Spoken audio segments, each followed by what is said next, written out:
안녕하세요. 한국재료연구원의 김세원입니다. 네, 앞에서 맨 처음에 이제 예전에 PD로 계셨던 박사님께서 약간 동향 쪽으로 설명을 해주셨고, 그 다음에 이제 두 회사 관계자분들께서 이제 좀 약간 업체 쪽 얘기를 해주신 것 같아요.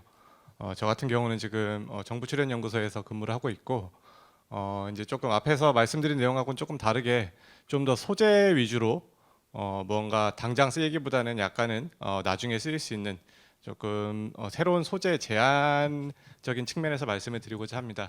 이 컨텐츠는 이제 오늘 내용이 결국은 이 집 전체 경량 집 전체의 필요성에 대해서 말씀을 드리고 저희가 이제 제안 드리고자 하는 이 CNT 섬유를 여기에 쓰는 그런 연구에 대해서 좀 소개를 드리고자 합니다. 뭐 저희 쪽의 연구 결과도 말씀을 드리도록 하겠지만 이 부분은 뭐 시간 관계상 빠르게 넘어가도록 할 테니까요. 저희 재료연구원 부스가 1층에도 있으니까 오후에 혹시 들려주시면 제가 좀 더 디테일하게 말씀을 드릴 수 있도록 하겠습니다. 오늘 말씀드리려는 요 CNT 섬유 관련해 가지고 먼저 조금 이런저런 잡다한 얘기를 먼저 드리자면은 사실 요 카본 소재들이 오늘 이 발표가 또 카본 코리아기도 하니까요. 이 카본 소재라는 게 사실 그동안 연구도 많이 되었고 국내 연구하시는 분들이 꽤 많습니다. 사실 국내 탄소 연구 수준이 굉장히 전 세계적으로도 높은 편에 속한다고 저는 생각하고 있고요. 특히나 요 신소재로 올수록 CNT 그래핀으로 올수록 국내에서 오히려 연구를 선도하는 그런 분야도 있을 정도로 굉장히 국내 연구 수준이 높습니다. 근데 그에 비해서 사실 아직은 조금 양산이나 상업화 부분의 측면에 있어서 조금 아쉬운 부분이 없지 않아 있는 것도 그것도 사실입니다. 그래서 아직 산업적인 측면에서는 카본 블랙이나 활성탄이나 이런 부분이 메인이 되고 있는데 다행히도 이번에 이제 앞서 제이오 분께서 말씀해주신 것처럼 최근에 이제 CNT가 2차 전지 도전제 쪽으로 이제 활로를 조금 찾아가지고 현재는 뭐 지금 수천 톤급으로 국내에서 뭐 LG화학도 그렇고 제이오도 그렇고 양산을 많이 하고 있고요. 그래서 사실 저처럼 이렇게 제가 지금 CNT 쪽 연구를 한 게 지금 15년이 조금 넘었는데 이렇게 CNT 쪽을 계속 연구하던 사람 입장에서는 굉장히 반가운 일이 아닐 수가 없습니다. 그래서 다만 이제 이 2차 전지라는 이게 굉장히 빠르게 성장하고 있는 이 시장에서 사실 카본을 하는 사람들이 들어갈 자리가 별로 없었어요. 이 흑연 쪽은 사실 뭐 연구를 할 게 크게 많지는 않았고요. 거의 뭐 이제 생산적인 기술적인 측면이고 이제 CNT가 이제 들어오면서 비로소 이제 룸을 좀 찾았지만 도전제 파트가 사실 양극재 뭐 아니면 음극재 시장이 너무 크다 보니까 상대적으로 조금 작아 보이는 그런 측면이 또 있었고요. 그래서 또 다른 카본 하는 사람들이 들어갈 수 있는 파트가 무엇인가에 대해서 이제 오늘 경량 집전체에 대해서 말씀을 드리고자 합니다. 뭐 EV 시장이 커지는 것은 뭐 앞에서도 뭐 여러분들께서 말씀을 해주신 것 같습니다. 뭐 국내에서도 정책적으로 지금 EV 쪽을 강화하고 있고 가장 그 중에서 비싼 파트가 2차 전지고 그래서 2차 전지 지금 시장이 뭐 굉장히 엄청난 속도로 성장을 하고 있고요. 뭐 주식 하시는 분들은 뭐 체감하셨겠지만 물론 뭐 지금 제가 일부러 한 7월 달까지 지금 끊어가지고 가져오긴 했는데 이렇게 보시면은 뭐 코스피가 이렇게 쭉 갈 때 2차 전지 쪽만 크게 올랐죠. 그래서 많은 분들이 뭐 많은 재미를 보셨다가 최근에는 지금 굉장히 슬픈 상황이긴 한데요. 아까 이제 전 PD님께서 발표해 주신 내용을 보니까 또 사고 싶어지는 그런 상황인 것 같습니다. 근데 요 EV 그리고 LIB 쪽에서 가장 이슈가 무엇이냐 결국은 이 드라이빙 레인지 쪽이죠. 그래서 이것 때문에 사실은 고성능 배터리에 대한 수요가 올라가고 있는 거고요. 결국은 배터리의 캐패시티가 올라가야만 이 드라이빙 레인지가 올라가기 때문에 이쪽을 증가시키는 쪽으로 많은 연구가 이루어져 있는 것이 사실이고요. 실제로 그리고 증가해 오고 있습니다. 이걸 증가하기 위해서 무엇을 지금 사람들이 하고 있고 앞으로 무엇을 하고 있느냐 보면은 배터리 구조가 기본적으로 이렇게 이런 이 집 전체가 있고 활물질이 있고 세퍼레이터가 있고 그리고 반대쪽 음극 활물질이 있고 음극 집 전체가 있고 전체 전해질이 있는 그런 구조가 될 수 있죠. 그래서 얘네들이 적층을 해서 이제 파우치 셀 혹은 뭐 다른 종류의 셀을 만들게 되는 것인데요. 뭐 주로 쓰이는 물질들은 뭐 앞에서도 말씀해 주신 것처럼 음극 쪽은 뭐 그라파이트에 이제 실리콘 추가되고 있고요. 양극 쪽 같은 경우에는 현재 뭐 LFP나 NMC가 많이 쓰이고 있고 그 외에 뭐 이제 세퍼레이터, 일렉트로라이트 그리고 집 전체 등이 이제 이렇게 배터리를 구성을 하고 있습니다. 그래서 뭐 가장 연구가 많이 되고 있는 부분은 누가 뭐래도 활물질 그 자체입니다. 뭐 원래는 그라파이트를 쓰다가 최근에 이제 실리콘을 조금씩 추가를 하고 있죠. 적게는 이제 5%에서 많게는 20%까지 지금 계속 추가를 해가고 있는 상황이고요. 캐서드 같은 경우에는 옛날에는 ACO 같은 물질들 쓰다가 LFP, 최근에 이제 NMC 중에서도 이제 N 니켈 함량을 뭐 예전에는 6둘둘해서 60%, 그다음에 80%, 지금 90%까지 지금 올라오고 있는 이런 상황에 와 있습니다. 그래서 점점점 이렇게 활물질의 용량을 증가시켜 가지고 용량을 늘리는 뭐 가장 중요한 뭐 연구 분야라고 할 수가 있고요. 이제 그 다음으로 하고 있는 것들이 이제 그다음으로 하고 있는 것들은 이제 이런 에너지를 실제로 저장하지 않는 부분들, 이런 부분들을 최대한 줄여보자. 이제 전류 뭐 이런 세퍼레이터를 얇게 만든다든지, 아니면 이제 아까 앞서서 제이오 분께서 말씀해주신 것처럼 이런 도전제를 양이 많은 카본 블랙에서 조금만 있어도 펄쿨레이션 트레시홀드가 만들어져서 조금만 넣어도 되는 이런 CNT로 바꾼다든지. 이런 식으로 해가지고 또 용량을 증가시켜오는 이런 연구 분야들이 또 있습니다. 뭐 기업 쪽에서는 사실 이거는 굉장히 시간이 오래 걸리는 부분이기 때문에 초반에 이제 이런 부분에 또 많이 집중을 했던 그런 경향도 있고요. 최근에는 이제 뭐 거의 얇게 하는데도 거의 한계에 도달했다. 뭐 이런 얘기도 있고요. 그럼 이제 보면은 그렇게 해서 활물질은 이렇게 연구를 하고 있고, 네, 세퍼레이터 얇게 가고 있고, 뭐 전해질 쪽은 이제 첨가제 이런 쪽으로 또 많이 넣어가지고 SILA를 어떻게 잘 형성시킬 것인가, 이제 이런 연구도 많이 있고요. 그럼 이제 여기 보시면은 이제 남은 게 요 커런트 컬렉터 요 부분이죠. 커런트 컬렉터는 현재 구리와 지금 알루미늄이 쓰이고 있는데요. 물론 이 구리와 알루미늄을 더 얇게 만드는 연구는 당연히 하고 있습니다. 당연히 하고 있고.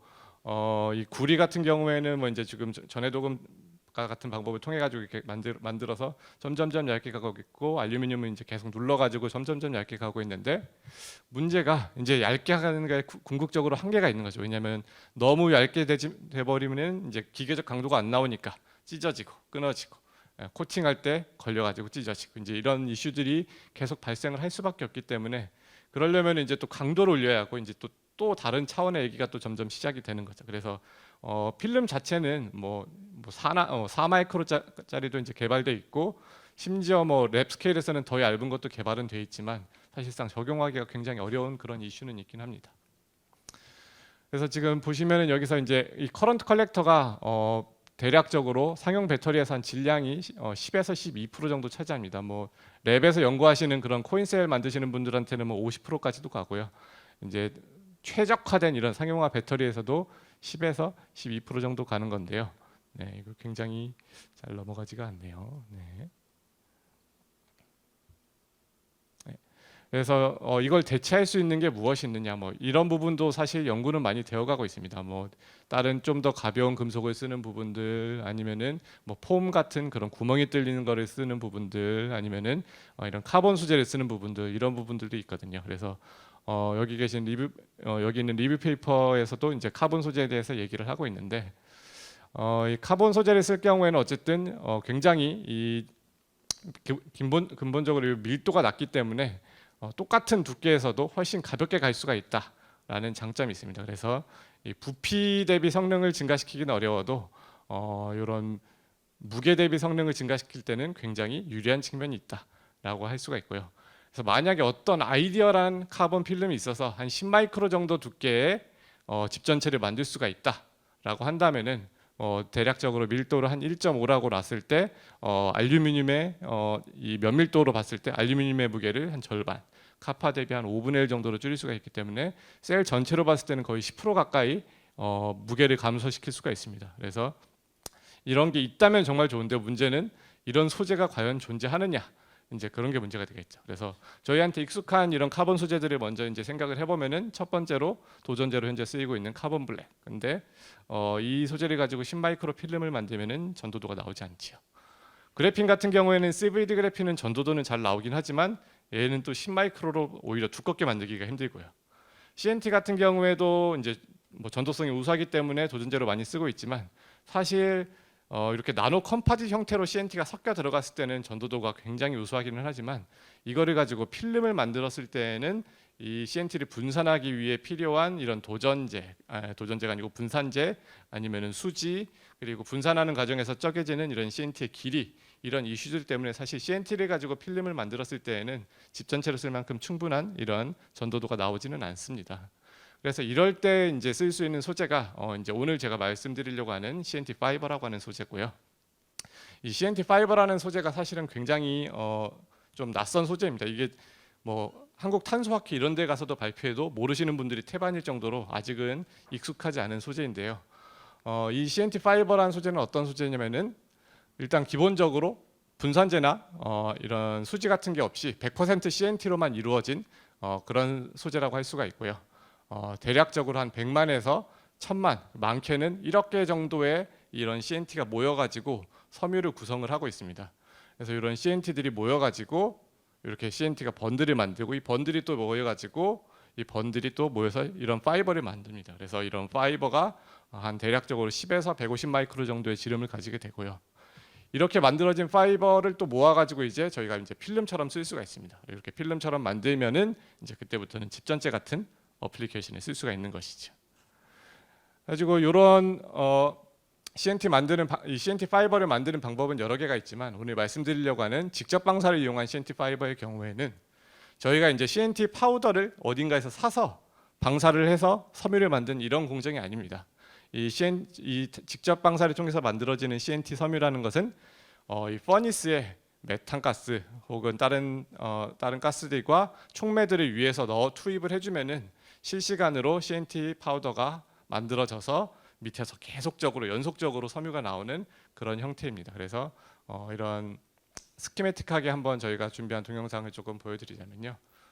이렇게 메탄, 수소, 그리고 또 다른 페로센과 같은 촉매들이 이렇게 퍼니스 안으로 주입이 되고요. 주입된 이런 가스들이 반응을 해서 CNT를 저렇게 만들고요. 이렇게 만들어진 CNT는 통상적인 방법으로 만들어진 CNT보다 길이가 굉장히 깁니다. 그래서 파우더 형태로 후두둑 떨어지지 않고 자기들끼리 이렇게 얽혀가지고 저렇게 솜사탕 같은 구조체를 만들고요.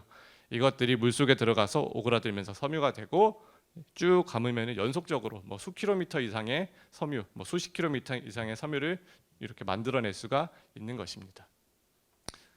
그래서 실제로 만드는 과정을 보여드리자면 이건 굉장히 초반에 만들어진 과정이라서 아주 열악하긴 한데요. 이렇게 보시는 것처럼 이렇게 CNT 일종의 솜사탕같이 위에서 만들어져서 내려오면은 물에 들어가서 섬유가 되어서 이렇게 쭉 감는 이런 형태입니다. 그래서 지금은 이것보다는 훨씬 두껍게 만들고 있고요. 아니면 물에 넣지 않고 그냥 바로 한 번에 감아서 필름 형태로 만들 수도 있는데 저희는 물성의 한계 측면 때문에 저희는 자주 쓰는 방법은 아니긴 합니다. 그래서 이 CNT 파이버가 그럼 무엇이 좋으냐? 이제 그거에 대해서 조금 설명을 드리자면은 일단은 강도가 우수하고요. 여기서 말하는 강도는 무게 대비 강도, 비강도를 말씀드리는 것인데요. 비강도가 현재 보고된 바로는 최고 5.5 뉴턴 퍼 텍스 정도. 다른 조금 더 익숙하신 단위를 바꾸자면 5.5 기가파스칼을 밀도로 나눈 이런 값이 되겠습니다. 그래서 이 값은 현재까지 보고된 소재 중에서 가장 높은 비강도를 가진 그런 소재에 해당한다고 말씀을 드릴 수가 있고요. 또한 전기 전도성이 꽤 우수합니다. 이거는 이제 금속만큼 우수하지는 않지만 그래도 탄소 섬유보다는 훨씬 우수하고 그리고 철 정도까지는 나옵니다. 이제 무게 대비로 비교를 했을 때 철 정도의 전도도는 나오고요. 카파나 알루미늄은 아직은 미치지는 못하고요. 이제 그 정도 꽤 괜찮은 수준의 전기 전도도를 가지고 있다 이렇게 말씀드릴 수가 있겠습니다. 그리고 또 다른 특성이 이렇게 안에가 포러스하기 때문에 여기다가 저희가 필요한 무언가를 넣을 수가 있다는 점이고 이게 또 2차 전지 집 전체로 썼을 때 장점이 또 있습니다. 물론 단점도 있지만 장점도 있고요. 그리고 마지막으로 제일 중요한 게 가볍다라는 점입니다. 이 밀도가 대략적으로 합성하기에 따라 다르긴 한데 0.3부터 1.1 정도에 해당하기 때문에 금속은 물론이고 세라믹 그리고 대부분의 폴리머보다도 훨씬 가볍습니다. 그리고 또 하나 재밌는 특징이 이 CNT 섬유는 합성 온도가 한 1200도에서 1250도 정도인데 카본 파이버 대비 상대적으로 조금 낮은 온도에서 합성이 되고 무엇보다도 안정화 공정이 필요 없기 때문에 이 에너지 컨섬션이 굉장히 카본 파이버에 비해서는 적다. 그래서 포텐셜리 비교적 환경 친화적으로 합성을 할 수가 있다는 점이고요. 또 하나는 이제 바이오 메탄과 같이 향후에 버려질 것으로 굉장히 높은 확률이 있는 그런 바이오 메탄과 같은 물질이나 혹은 이런 폐플라스틱과 같은 물질로도 합성이 가능할 것으로 다들 예측하고 있습니다. 저희도 해본 적은 없지만 95% 이상 무조건 될 거라고 생각은 하고 있고요. 그래서 이런 친환경적인 특성도 있고 무엇보다도 합성 과정에서 부산물로 수소가 나오기 때문에 이 수소를 모아가지고 약간 그린 수소처럼 쓰려는 움직임들이 있습니다. 이게 뭐 공상적인 얘기가 아니라 미국에서 CNT 섬유를 만들고 있는 업체에서는 실제로 이걸 이용해가지고 애초에 CNT 섬유를 만드는 것보다도 수소 생산을 오히려 포커스에 두고 이 공정을 디자인하고 있는 업체도 있습니다. 그래서 요런 이제 CNT 섬유에 대해서 굉장히 빠르게 생각보다 너무 빠르게 말씀을 드려가지고 시간이 조금 여유가 있네요. 그래서 저희 쪽에서 이 CNT 섬유를 이용해서 진행 중인 연구 결과에 대해서 소개를 드리겠습니다. 사실 요 CNT 섬유를 이용해서 이렇게 2차 전지 집전체로 쓰는 연구가 많지는 않습니다. 많지는 않고 거의 저희 연구팀이랑 몇몇 연구팀에서 보고된 게 거의 전부이기 때문에 오늘은 이제 저희 연구팀에서 준비한 내용 위주로 준비를 했고요. 저희가 이제 가장 이 CNT 섬유 합성 연구를 하면서 주력했던 점이 이 CNT 파이버가 앞에서 이렇게 좋다고 말씀을 드렸는데 아니 그럼 대체 왜 아직 못 쓰고 있냐? 아직도 못 쓰고 있는 뭐 비싼 거는 뭐 당연히 연구 단계니까 알겠는데 비싸도 뭐 하다못해 회사에서 이렇게 샘플 단위로도 이렇게 연구를 해볼 법도 한데 너무 알려져 있지 않다. 왜 그러냐라고 이제 물어보시는 분들이 많은데 가장 큰 이유가 비싼 걸 떠나서 일단 생산성이 아직은 너무 안 나옵니다. 생산성이 뭐 일단 아까 섬유가 나온다고 말씀을 드렸는데 섬유가 대부분의 연구팀에서 만들어지는 섬유가 한 10마이크로에서 20마이크로 섬유 그리고 이 섬유들이 한 분당 10m 정도로 나오는 속도 이 정도로 나오고 있거든요. 이 정도면은 사실은 뭐 무언가의 필름을 만들어서 적용하기가 굉장히 곤란합니다. 그래서 저희가 이제 주력으로 연구를 진행했던 부분이 이 CNT 섬유를 조금 더 생산성을 높이자 하는 부분이 있었고요. 근데 문제가 이게 생산성을 높이는 합성 방법을 적용을 하면 할수록 물성이 떨어집니다. 그렇기 때문에 물성이 떨어지니까 이제 또 CNT 섬유를 쓸 이유가 없어지는 이 약간 굉장히 아이러니한 상황에 놓이는 것이죠. 그래서 이런 그래프로 봤을 때 지금 X축이 생산성이고요. 이 나오는 섬유의 굵기이고 Y축이 이제 기계적 강도, 물성인데 보시면은 생산성이 늘어나면 늘어날수록 섬유가 굵어지면 굵어질수록 물성이 떨어지는 것을 알 수가 있습니다.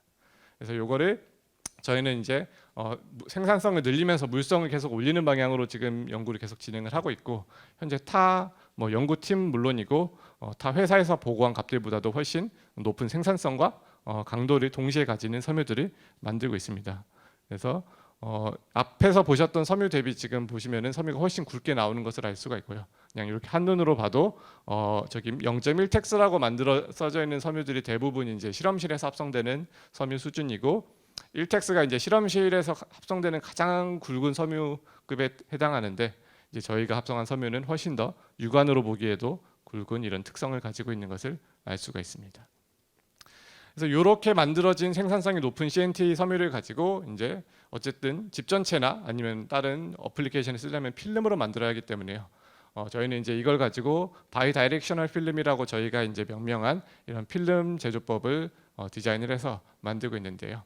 이 방법 같은 경우에는 아까 이제 동영상에서 제가 처음에 보여드렸던 물에 넣지 않고 그냥 감아서 필름으로 이렇게 만드는 방법 대비 훨씬 더 높은 이런 물성을 가지는 것을 저희가 알 수 있었습니다. 그래서 이 정렬도나 이런 덴시티가 이 섬유의 덴스함이 훨씬 더 좋기 때문에 이런 기계적인 전기적인 물성이 훨씬 더 물에 들어가지 않고 바로 필름으로 만든 소재보다는 훨씬 우수한 것을 저희가 알 수 있었고요. 여기다가 이제 저희가 이런 섬유나 필름 소재 특징들이 후처리를 해서 뭔가에 개질을 해야 하는데 이런 표면 개질이나 혹은 전도도를 올리거나 혹은 강도를 올리는 이런 후처리 방법들을 몇 년 동안 연구를 해가지고 어느 정도 이 부분은 지금 안정화를 해서 잡아놓고 있습니다. 그래서 이제 이렇게 만들어진 필름을 가지고 이제 저희가 2차 전지에 쓴 연구들을 뭐 빠르게 보여드리게 하겠습니다. 그래서 처음에는 이제 LFP 양극 쪽에 저희가 적용을 해봤는데 뭐 알루미늄 대비 혹시 뭐 구동이 안 되거나 성능이 크게 떨어지지 않는가 해가지고 해봤는데 뭐 크게 차이가 없었습니다. 뭐 저 정도는 랩 스케일에서 뭐 학생분들이 만들 때 나오는 실험 오차 수준이고 오히려 뭐 스테빌리티 쪽에서는 저희가 조금 더 괜찮았던 걸 알 수가 있었는데 이런 이 계면에서의 저항 부분에 있어서도 훨씬 더 오히려 알루미늄 기반의 집전체보다 나은 걸 알 수가 있었고요. 또 하나 재밌었던 게 방금 보여드렸던 게 812 결국 활물질 80에 도전제 10, 바인더 10. 물론 이제 회사에서는 훨씬 도전제랑 바인더를 조금 쓰죠. 근데 이제 랩스케일에서는 아직 보통 이런 최적화를 하지 않기 때문에 이런 조금 바인더랑 도전제를 많이 쓰는 편인데, 보통 논문에서 많이 보고하는 80, 10 비율로 쓰다가 한번 도전제랑 바인더 비율을 조금 줄여보자, 좀 더 고성능으로 가보자 해서 95, 5 활물질 90에 도전제 5, 바인더 5 이렇게 해서 만들었더니 이제 고속으로 갈수록 훨씬 더 퍼포먼스 유지되는 레이트 케이퍼빌리티가 우수하다는 것을 알 수가 있었습니다. 뭐 그래서 대체 그거랑 무슨 상관이냐라고 이제 생각이 들 수 있는, CNT 필름이랑 고속에서의 충방전이 무슨 상관이냐 이런 생각이 들 수 있는데, 저희가 생각하는 건 크게 두 가지로, 하나는 이런 밑에 있는 포러스 구조 때문에 이 바인더가 위에만 이렇게 쌓여서 저항을 늘리는, 그리고 반대로 집 전체와 이 전극 간의 이 결합력이 낮은 이런 이슈들을 이런 포러스한 구조가 잡아주는 게 하나가 있고요. 그리고 또 하나는 이 포러스한 구조 때문에 이 전해질들이 집 전체를 통해 가지고 들락날락 할 수 있다는 이 두 가지 점 때문에 그런 것으로 현재 생각은 하고 있습니다. 이 부분은 아직 연구 진행 부분이라서요. 저희도 아직 결론을 내린 부분은 아니지만 그렇다는 거고요. 또 이제 LFP로 봤으니까 NCM으로도 이제 똑같이 한번 비교를 해봤고, 역시 비슷하게 성능은 비슷하고 고속으로 갈수록 조금씩 차이가 나는 거 알 수 있고요. 이제 집 전체 무게를 포함해 가지고 용량을 계산해 보니까 확실히 눈에 띄게 차이가 나더라. 당연히 알루미늄 대비 CNT 섬유로 만들어진 필름이 밀도가 훨씬 낮기 때문에 훨씬 높은 용량을 가지는 거 알 수가 있었고, 아까 말씀드린 것처럼 이렇게 레이트 캐퍼빌리티가 우수하다는 점, 그리고 또 하나 재밌는 점이 후막으로 갔을 때 성능도 훨씬 더 잘 보존된다는 거. 이런 부분도 역시 전해질의 이런 투과성이 우수하기 때문에 그런 것으로 저희는 지금 판단하고 있습니다. 그리고 또 하나 재밌는 특성이, 이런 구멍이 뚫려 있는 집 전체 특성을 이용해 가지고 저희가 이렇게 한번 스택을 해 가지고 셀을 만들어 봤습니다. 이렇게 셀을 저희가 거꾸로 뒤집어도 동작이 되는 걸로부터 착안을 해 가지고 이렇게 여러 층을 스택을 해 가지고 셀을 만들었더니 거의 이 스택 수에 비례해 가지고 용량이 증가하더라. 이건 마치 후막을 만드는 듯한 효과를 내는데, 이제 후막 전극 같은 경우에는 두꺼워질수록 당연히 용량이 떨어질 수밖에 없는데, 이렇게 스택을 해가지고 만들 경우에는 그런 것들이 거의 없다더라라는 것을 알 수가 있었습니다. 그래서 앞에 보여드린 건 이제 아무래도 이제 랩스케일에서 실험을 하다 보니까 코인셀 위주로 실험을 해가지고, 결국은 이런 전도도는 파우치 셀 같이 이렇게 면 방향을 통해서 빠져나가야 하는 상황에서는 그 전도도가 더 중요해질 텐데, 파우치 셀에서의 테스트도 필요하지 않을까 해가지고 이건 진짜 딱 한 번 해본 상태인데요. 했을 때에도 아까서 보셨던 것처럼 스테빌리티 굉장히 우수하고, 이런 변형 특성에서도 굉장히 안정적인, 기존의 알루미늄 기반의 필름보다는 훨씬 안정적인 이런 특성을 내는 것을 간단하게 확인을 했습니다. 네, 그래서 결론적으로 저희 연구팀은 지금 CNT 섬유 합성 기술을 지금 메인에 두고, 오늘 말씀드리진 않았지만 웨어러블 에너지나 아니면은 기타 초경량 복합 소재, 그리고 EMI 쉴딩 소재, 이런 부분에도 저희가 같이 연구를 진행을 하면서 하고 있습니다. 그래서 이런 새로운 신소재가 있다는 것을 한번 명심해 주셨으면 저희는 감사할 것 같고요. 또 이 소재의 장점 중에 하나가, 다른 예를 들어서 활물질을 개발했다 했을 때 새로운 활물질이 나오면은 기존 활물질은 자리를 잃게 되죠. 근데 집 전체는 어쨌든 쭉 갈 수밖에 없습니다. 이게 나중에 전고체가 되던 리튬 메탈이 되건 아니면 수계 전해질을 쓰건 집 전체는 무조건 갈 수밖에 없고, 그때 요 CNT 필름은 금속 대비 훨씬 더 가볍고 부식 특성도 낮고 이런 장점들이 있기 때문에 이 소재 같은 경우에는 조금 당장은 개발까지 적용까지는 오래 걸리겠지만, 멀리 보고 개발을 하더라도 계속 쓸 수 있는 이런 소재다라는 것을 생각해 주시면 감사할 것 같습니다. 예, 저희 팀이고요. 네, 발표 경청해 주셔서 감사합니다. 질문 있으시면 한 분 정도만 좀 받도록 하겠습니다. 네. 아까 컨덕티비티가 타나 알루미늄만큼 안 나온다고 했었는데, 퍼포먼스는 거의 대등하게 나오는 겁니다. 일단은 저희가 그래서 사실 이 CNT 섬유를 전선이나 이런 데 쓰려는 연구도 굉장히 많았었어요. 근데 문제가 말씀하신 그런 전도도가 낮은 것 때문에 이렇게 고전도성을 요구하는 부분에는 쓰기는 어렵다라는 게 이제 전선 쪽에서의 판단이었고요. 다만 이런 집 전체 쪽에서는 그렇게까지 높은 전도도까지는 필요는 없다. 예를 들어서 집 전체를 스테인리스 스틸로 바꾸더라도 이 정도의 전도성에서도 충분히 잘 구동을 하고, 물론 이제 또 하이시 레이트로 가면은 조금 더 높은 전도성을 요구하기는 할 것입니다. 근데 그 부분은 또 이제 후처리를 통해서 또 저희가 어드레스를 할 수는 있고요. 그리고 또 하나는 이런 방열 특성 같은 것들이 탄소 수치가 굉장히 우수하다 보니까 저항이 다소 높은 점으로 인해 가지고 약간 에너지 측면에서 손해를 보더라도, 근데 또 이 열적인 측면에서는 또 굉장히 열 방출 측면에서는 우수한 특징이 있다 해가지고 리튬 배터리 쪽에는 꽤 이 정도의 전도도면은 써볼만 하다라고 판단을 하고 있습니다.